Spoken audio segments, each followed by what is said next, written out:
As a child, I reveled in nature's beauty and existence. Each new experience brought me feelings of excitement and joy, sparking my imagination and igniting my curiosity. The world seemed so large back then. Oceans appeared endless as they reached towards the horizon. Treetops seemed to make friends with the clouds as they soared to the sky.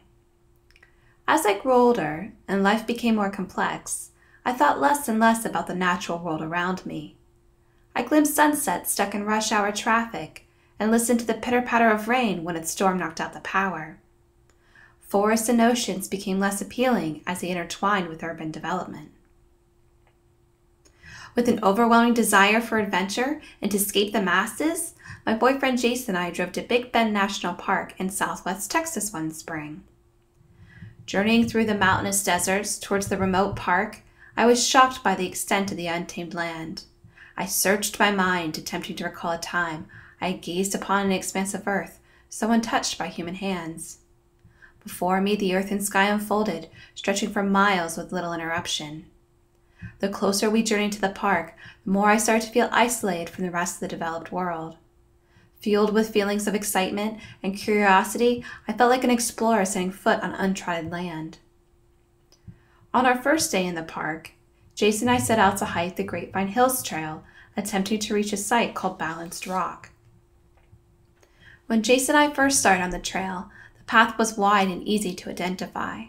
As we journeyed along, the trail became far more difficult to follow as it dwindled down to a faint, sandy path.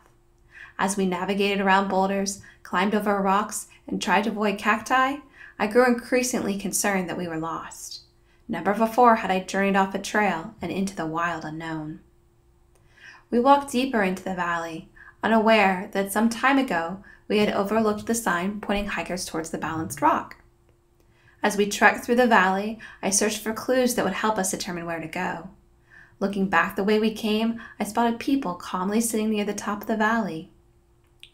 Realizing that we had wandered so far off the trail, Jason and I decided that the best way to reach the others was to scale up the slope of the mountainside. Being the first to climb the slope, I was scared that I would slide down into a pile of prickly cacti.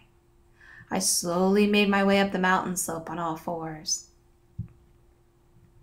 At the top, I plopped down exhausted, gazing up at the Balanced Rock and out over the valley we had navigated. I experienced feelings of excitement and pride at being able to conquer my fear.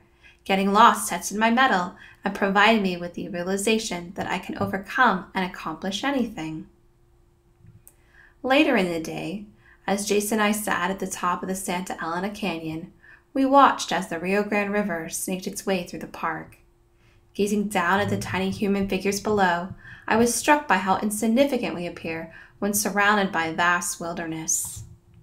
I felt humbled, realizing that my troubles are temporary, that I am temporary. My life on earth is just a fraction of a moment in the earth's story. That evening, as the sun started to set and the golden light played across the mountains, stars started to appear in the sky. Just a few at first. Then, almost without warning, the sky was in full bloom like flowers in a field. Thousands of stars shined down on Jason and I. For the first time in my life, I gazed up and saw our galaxy, the Milky Way. Seeing the planets and stars of our galaxy, I was stirred with emotion and instantly fascinated. As I reflected on the adventures of my day, I realized I had captured feelings I once thought to be lost to childhood. Albert Einstein once said, "Look deep into nature, and then you will understand everything better." As an adult, experiencing Big Bend not only rekindled my love of nature, but provided me with a greater understanding of myself and my place in this vast world.